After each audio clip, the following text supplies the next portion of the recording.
strategy use this winter? Well, joining me as ever on a Friday is the financial markets commentator and Evening Standard columnist, Neil Collins. Neil, welcome to you. What have you made of the FT's coverage of all this in particular? I mean, they never miss an opportunity to kick Liz Truss, do they?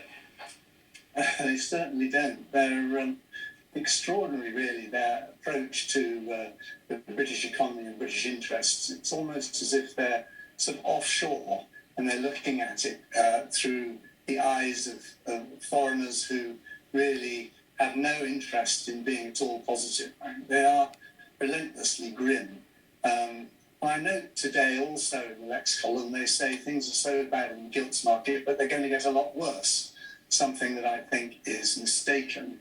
And I think that it is bizarre, really, that they are premier financial newspapers should behave in this way, but, freedom of the press and all that. But, I mean, on the wider point of where Liz Truss's approach came from, I mean, she clearly came in and decided, right, the UK is a slow-growth, high-tax economy. We have to take urgent action to address that. The markets have basically turned around and said, well, no, you can't. You are saddled with being a low-growth economy. Or am I missing something here? No, I don't think you are. I mean, it is a low-growth economy. It has been a low-growth economy for much of the last half-century. And you can't just... there's no accelerator that you can press that's going to grow faster. Growth is the sort of the end product of policies and circumstances, many of which you have no control over.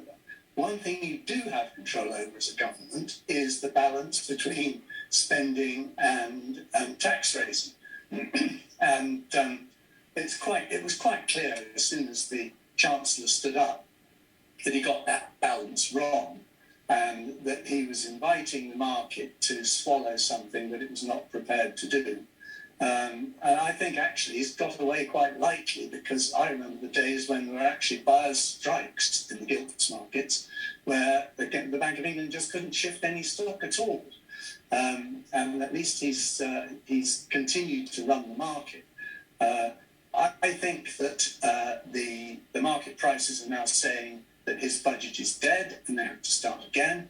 And I think that if they do, they still have the chance to restore confidence. I'm pleased to see he's coming back from the IMF. At least he got there, because Dennis Healey, when he was on his way to the IMF in the crisis a long time ago, had to turn back at the airport before he even got on the plane. So we're one step forward to that. Well remembered, Neil.